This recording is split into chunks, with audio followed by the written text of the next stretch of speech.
যেখানে লাগে ভয় সেখানেই বারবার আসতে হয়। আপনারা গত 2টা ব্লক আগে দেখছিলেন যে বাইকে নিয়ে হসপিটাল গেছিলাম, তারপর দিন আমি গেছিলাম কিন্তু রিপোর্ট বাইর হয় নাই। তারপর দিন যাইতে আসি দেখি আজকে রিপোর্টের কি অবস্থা। সারা রাত না ঘুমিয়ে সকাল 6টা বাজে রওনা দিতে হয় হাসপাতালের উদ্দেশ্যে। চোখ দেখি বোঝা যায় আমার কি পরিমাণে ঘুম আসতেছে। ঘুম আসলে লাভ কি, যেই কাজের জন্য ঢাকা আসছি সেই কাজ শেষ করে তারপরে আবার দেশে যেতে হবে। ঢাকার যে অবস্থা, সকাল 6টা বাজেও রাস্তা ক্লিয়ার থাকে না, আর এই জ্যামের কারণেই সকাল 6টা বাজে ঘুম থেকে উঠতে হয়। ভাইয়ের জন্য সবাই দোয়া করবেন যাতে ভাই খুব তাড়াতাড়ি সুস্থ হয়ে যায়। রাস্তা কোনো মতেই ক্লিয়ার হইতাছে না, একটু ছাড়লে আবার একটু জ্যাম লেগে যায়। এই জ্যামের কারণেই সময়টা রাস্তাত কেটে যায়। কিভাবে তাড়াতাড়ি ডাক্তার দেখাবো যদি রাস্তা থাকে এত জ্যাম। যাই হোক, সব মিলে জিলে আলহামদুলিল্লাহ জ্যামও থাকে কিছুটা ক্লিয়ারও হয়। রিক্সাতে বসে অনেক পরিমাণে শীত করতেছে, না হয়েছে ঘুম না হয়েছে খাওয়া দাওয়া। ফাইনালি হাসপাতালটা অনেকটা ক্লিয়ার আছে আর আমরা অবশেষে আইসা বললাম সেই হাসপাতালের ভিতরে। রিপোর্টটা নিয়ে তাড়াতাড়ি চলে যাচ্ছে সেই সিরিয়াল ধরার জন্য, তা না হলে আজকেও ডাক্তার দেখানো হবে না।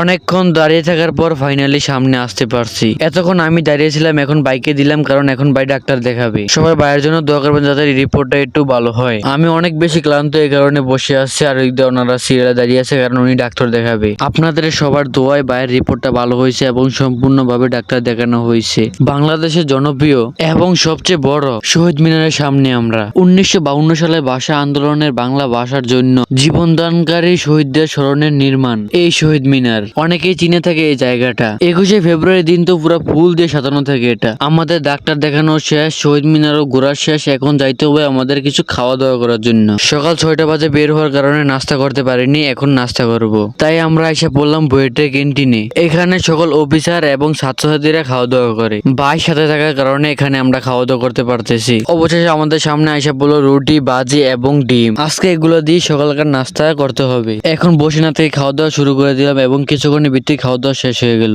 আসলে এই রুটিগুলো 2টার বেশি খাওয়াই যায় না, অনেক ভারী হওয়ার কারণে 2টার বেশি খাওয়াই যায় না। চোখে প্রচন্ড ঘুম, এই কারণে রং চা অর্ডার করে দিলাম এবং কিছুক্ষণের ভিতরে খাওয়া দাওয়া শেষ করে ফেললাম। এখন আর কোনো দিকে ঘোরাঘুরি না করে এখন যাইতে হবে বাসায়। অতি শীঘ্রই আবার আমাদের গ্রামে বাড়িতে যেতে হবে। আমি ঢাকা আসার কারণে বাড়িতে কোনো কাম কাজ চলতেছে না, আমি বাড়িতে গেলে আবার কাজ শুরু করতে হবে। এই জ্যাম গুলো দেশে বসে অনেক বেশি মিস করব। জ্যামের কথা বলতে বলতে জ্যাম লেগে গেছে, কি একটা অবস্থা। ঢাকা এসে অনেক দিন হয়ে গেল, কিভাবে যে দিন চলে যায় কি বলাই যায় না। যাই হোক, সব মিলে জিলে আলহামদুলিল্লাহ সুস্থ থাকা এবং ভালো থাকার জন্য। এন্ড গাইস, আপনাদের দোয়া এবং ভালোবাসা দাজ উবাইশ ফেসবুক পেজে 30কে ফলোয়ার হয়ে গেছে। সবাই দোয়া করবেন যাতে ভালো ভালো ভিডিও উপহার দিতে পারি। সবাই ইউটিউব চ্যানেলটিকে সাবস্ক্রাইব করে ফেসবুক পেজটিকে ফলো করে আপনার মূল্যবান মতামত কমেন্টে জানান। দেখা হবে আবারও। আল্লাহ হাফেজ।